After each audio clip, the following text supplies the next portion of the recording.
meus queridos alunos, mais uma vez aqui, professor André Luiz com vocês. Dessa vez nós vamos partir para os exercícios de alguma aula maravilhosa que nós tivemos aqui. Então eu te convido, por exemplo, a fazer toda uma investigação na plataforma Gonçalves Dias, olhar os nossos conteúdos, não só o de filosofia, viu? Nós temos aí sociologia, nós temos história, nós temos física, olha, de uma forma bem dinâmica, bem mais legal, para você pegar ali as dicas e tal. Dá uma olhadinha na nossa plataforma, valoriza o nosso conteúdo, vai lá, segue o nosso Instagram também, né? Lá tem muita dica, muita coisa legal, tem ali chegando sempre as notificações daquilo que está para você, tá? Mas eu quero te pedir novamente, vamos lá. Concentração, hein? Então, meu filho, minha filha, você que está aí comigo, me acompanhando, você pode muito bem perfilar direitinho, se sentir aí acomodado, para evitar a famosa dispersão. Pega o material direitinho também, tá? Então, que tudo possa funcionar bem direitinho para que a gente possa aprender o nosso conhecimento da melhor forma possível, tá? Bom, veja só, hoje nós temos um dos grandes conteúdos da filosofia. Um dos mais famosos conteúdos da filosofia, na verdade. Tá? Sempre que você vai fazer, por exemplo, uma questão aí sobre filosofia moderna, que você vai fazer um vestibular, você terceironista, você que já saiu do terceiro ano, ou você que está a caminho do terceiro ano, você sempre vai encontrar este conteúdo para você dentro do conhecimento filosófico, que é o racionalismo. O racionalismo, sem dúvida nenhuma, é um dos conteúdos mais importantes da filosofia, ao lado do empirismo, ao lado do criticismo, são várias outras escolas da própria filosofia, tá? O racionalismo, ele ficou muito famoso na figura cartesiana, famoso René Descartes, lembra? Renato Cartesius, como muitos também chamavam. A filosofia moderna em si, aliada à matemática, à demonstração matemática, ao silogismo, ao colorário matemático, rigoroso, lógico, bem estabelecido, criterioso. Tá? Você vai perceber que nas obras cartesianas, por exemplo, o discurso do método, as meditações, as paixões da alma, você vai ver que muitos escritos de Descartes vão primar por esta rigorosidade dentro do conhecimento, ok? A busca por um método adequado para a produção do conhecimento na modernidade. Bom, são várias as dicas que nós podemos deixar para vocês, mas nós vamos exercitar aqui algumas questões que tratam do racionalismo e tem o nosso amigo Descartes também, olha, a nossa figura cartesiana, tá? O nosso querido Renato aqui para conversar conosco em várias questões. Então nós temos a primeira que diz: leia atentamente o texto abaixo. A partir desta intuição primeira, a existência do ser que pensa, que é indubitável. Só o que é indubitável? Daquilo que não se tem dúvida. Onde não há dúvida mais. Onde as dúvidas são retiradas, ok? Descartes distingue os diversos tipos de ideias, percebendo que algumas são duvidosas e confusas e outras são claras e distintas. Olha, você aí pega logo essa dica. Essa expressão clareza e distinção, ela aparece muito, mas ela aparece muito dentro da filosofia racionalista cartesiana, correto? A primeira ideia clara e distinta, encontrada por Descartes no trajeto de suas meditações é: ora, gente, existe uma expressão muito famosa, as pessoas gostam de ficar repetindo. Você já escutou por aí, já leu algum livro, já viu alguma vez a famosa expressão penso, logo existo, que em latim fica cogito ergo sum. Famosa expressão do cogito, do pensamento. Eu penso, tá? O pensamento é a primeira grande verdade cartesiana. O cogito é a primeira grande verdade. A existência é a segunda grande verdade. E Deus é a terceira grande verdade, a partir da garantia do próprio conhecimento. Mas como o comando da questão está falando da primeira ideia clara e distinta, nós estamos falando do cogito ou do pensamento, por assim dizer. Então nós vamos esperar, a nossa expectativa é que alguma alternativa apresente isso para nós. Perfeito? Então vamos lá. A ideia do cogito, coisa pensante, está certo, pois na medida em que duvida, aquele que medita percebe que existe. Está correta a letra A. Certo? Mas vamos ver. Calma. Acalma teu coração. Não vos afobeis. Letra B, a ideia de coisa extensa. Não, a extensão é a segunda ideia, não é a primeira. A ideia de Deus é a terceira. Ainda bem que eu falei das três logo. E aí, para que você não ache que eu estou mentindo, ele já veio apresentando as três, mas a primeira eu gosto. Letra D, a ideia de gênio maligno. Não, a ideia de gênio maligno só vai surgir porque eu preciso saber se o conhecimento é verdadeiro ou não. Se ele não for verdadeiro, é porque só existe o gênio maligno, mas se ele for verdade, é porque Deus existe. Okay? Então aqui nós vamos guardar conosco, assinalar, ficar com a letra A, portanto. Tá? Beleza? Show de bola? Pegou aí para você? Então, vamos continuar aqui com a segunda questão. Perfeito? Na segunda questão, nós temos uma questão bem objetiva, bem legal de fazer. Para você identificar, reconhecer necessariamente a escola, tá? Você já vai percebendo que nós temos várias escolas, olha, o racionalismo na Idade Moderna, o empirismo na Idade Moderna, o cientificismo do Renascimento, o naturalismo, o ceticismo. Bom, nós temos várias escolas aqui listadas, né? Várias condições de pensamento, várias formas de fazer filosofia. Então, ó, Descartes, aí nós já estamos usando Descartes. Então, quando nós já pegamos Descartes, nós sabemos que ele vai se referir, obviamente, a uma escola específica. Tá? Que aí já fica bem mais fácil de nós identificarmos ela. Por vez chamado de o fundador da filosofia moderna, um dos grandes considerados também pais do iluminismo, pai da matemática moderna, é considerado um dos pensadores mais importantes e influentes da história do pensamento ocidental. Inspirou contemporâneos e várias gerações de filósofos posteriores. Boa parte da filosofia escrita a partir de então foi uma reação às suas obras ou autores supostamente influenciados por ele. Muitos especialistas afirmam que a partir de Descartes inaugurou-se aí vem lá, o racionalismo, o empirismo, cientificismo, naturalismo, ceticismo. Olha só, quando você pega todas as alternativas, você vai encaixar no nosso autor Descartes. O racionalismo, o empirismo, cientificismo, naturalismo, ceticismo, você sabe que ele é o racionalismo. Então, nós vamos ficar também aqui com a letra A. A letra A é a nossa sugestão de resposta mais adequada. Então, assinale para você a letra A. Marque a letra A, tá bom? Descartes é notoriamente conhecido como um dos grandes iniciadores do racionalismo. Tá? O pontapé inicial, por muitos, é dele. Ele é que começa, tá, este processo, esse trajeto dentro da história do racionalismo moderno. Perfeito? Vamos aqui para mais uma questão. Não me deixa sozinho, não. Vamos embora, vem comigo. Tá? Bom, a terceira questão também vai trazer para a gente uma condição de identificar a escola, o próprio racionalismo. Ó. A escola filosófica ocorrente, eu prefiro o nome escola, tá? Que enfatiza o papel da razão, as famosas ideias inatas. Olha, veja só. No racionalismo, nós temos um destaque muito grande ao que nós chamamos de ideias inatas, as ideias que surgem na consciência a partir da racionalidade e estão na consciência pela própria consciência. Nós sabemos que dentro da teoria do racionalismo que usa as ideias inatas, nós temos uma rejeição aos sentidos. Ou seja, os sentidos nos enganam. É muito comum você pegar dentro do pensamento cartesiano, certo?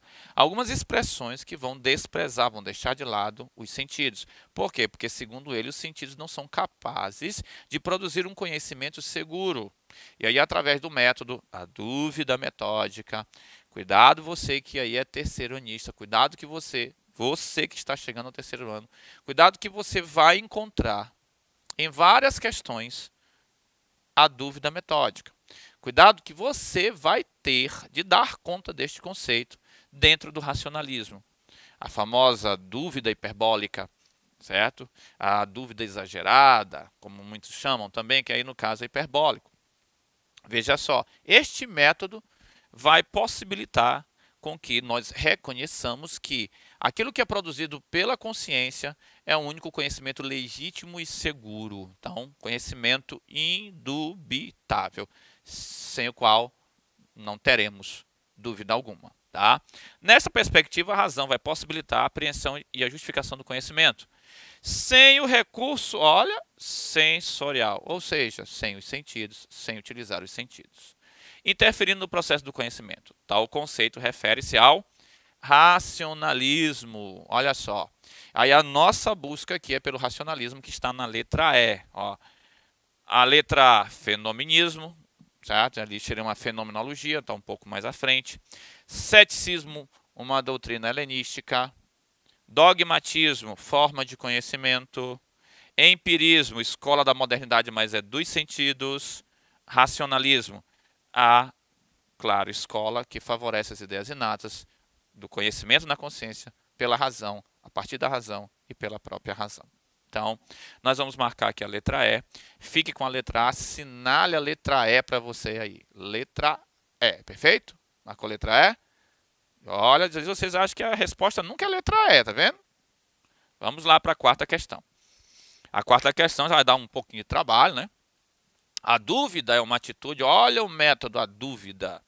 É uma atitude que contribui para o surgimento do pensamento filosófico moderno. Neste comportamento, a verdade é atingida através da supressão provisória de todo conhecimento. Ou seja, você coloca sobre suspeição, entre parênteses, o conhecimento que foi produzido, para que você possa encontrá-lo novamente ou não, que passa a ser considerado como mera opinião. A dúvida metódica aguça o espírito crítico próprio da filosofia. Nada mais, nada menos do que o Gerd Bonheim, né, um dos grandes professores de filosofia deste Brasil, escreveu, né, eu enredo aqui até, graças aqui por ter lido esse trecho aí, escrito por ele, que é sem dúvida nenhuma foi um dos grandes professores que existiu aqui no Brasil. A partir do texto é correto afirmar que, aí vamos ver, você vai pegar o texto, que é o texto de um elemento racionalista, fala da dúvida metódica, dúvida cartesiana. A filosofia estabelece que opinião, conhecimento e verdade são conceitos equivalentes? Não. Opinião não é equivalente a esses elementos, como verdades, conceitos, conhecimento puro, não.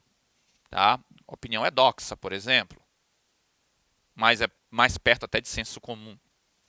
B. A dúvida é necessária para o pensamento filosófico, por ser espontânea e dispensar. Não, a dúvida é o próprio método, ela não dispensa rigor metodológico, ela é o método. Letra B não serve para a gente.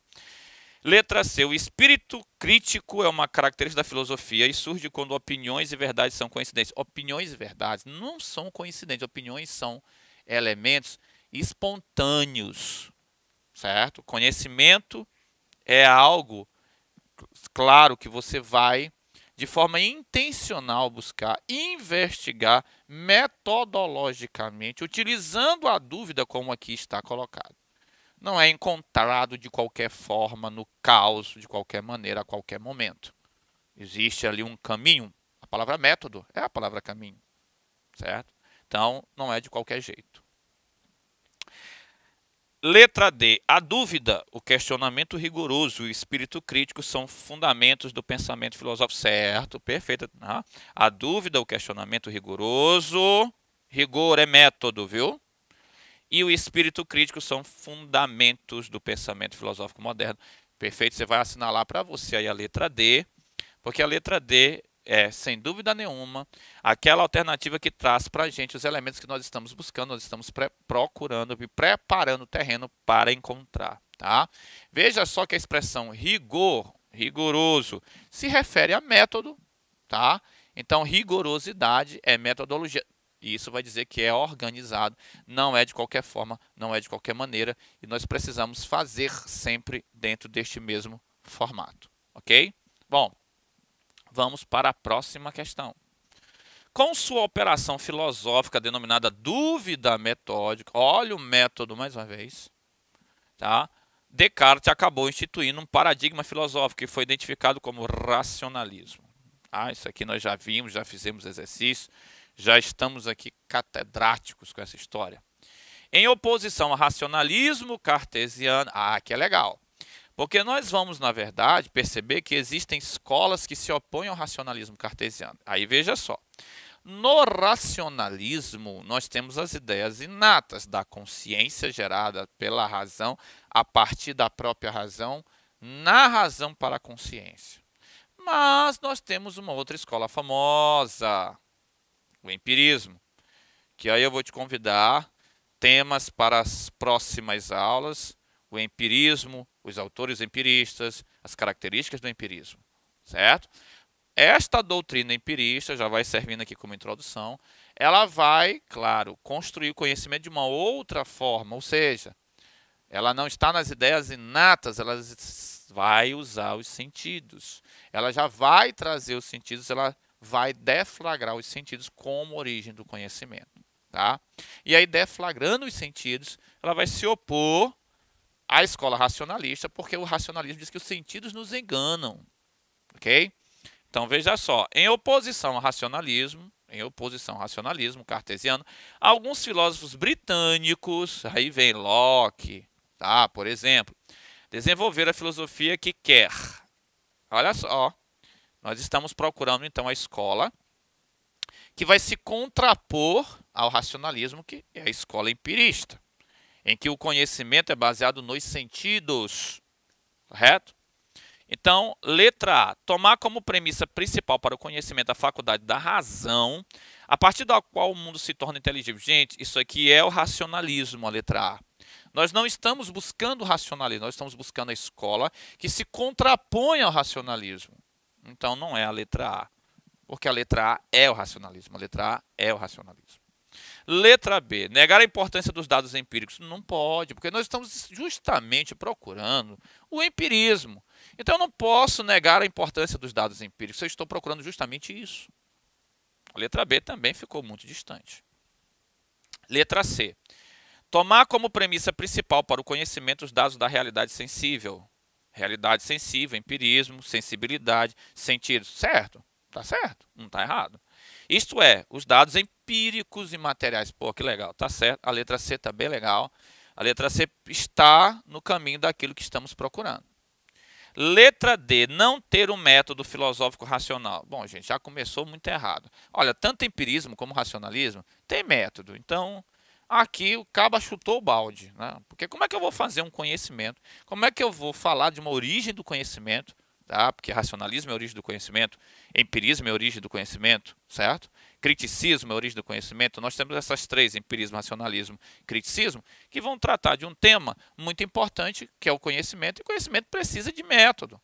Tá? Não ter um método já fica aí fora até do próprio conhecimento científico como um todo, não é nem só da escola. Tá? Fica muito estranho. Tá? Convertendo-se assim no irracionalismo. Agora pegou pesado. Corrente que depois denominou parte da filosofia do século XIX. Não, gente, não é por aí. Tá? Existe até essa desconfiança do papel da razão, de um certo irracionalismo ali, mas não é dentro deste processo que nós estamos aqui procurando no nosso contexto. Tá? Letra E, defender politicamente o império inglês contra as investidas dos intelectuais de outros países. É uma coisa meio assim já de coisa política, de imperialismo. Bom, quando você está falando de uma escola filosófica que se contrapõe à outra, você não está falando deste processo de dominação política, de imperialismo, né, de oposição entre nações. Não, não é necessariamente isso. Ninguém tem nada contra os franceses, racionalismo, Pascal, Descartes, e privilegia os ingleses. Não, não é esse o problema. A discussão não é entre territorialidade, não é entre países, não é entre locais, e sim entre os sentidos ou a própria consciência, ok? Bom, se você analisar direitinho, se você perceber direitinho, tá? Se você quiser realmente chegar a alguma conclusão que seja válida, nós temos a letra C aqui, né, como o conhecimento dos dados da realidade sensível. Tá? Portanto, esse conhecimento dos dados da realidade sensível é a nossa melhor sugestão. Nós vamos ter que ficar aqui com a letra C de casa. Tá? Perceba que as outras alternativas elas vão ficar muito distantes daquilo que nós consideramos como o casamento perfeito com aquilo que é trazido pelo comando da questão. Então, marque aí para você letra C de casa. E fica aqui o nosso forte abraço e o convite para que o senhor acompanhe os nossos conteúdos, principalmente sobre essa escola maravilhosa que é o Empirismo. Fique em casa, fique conosco e fique estudando.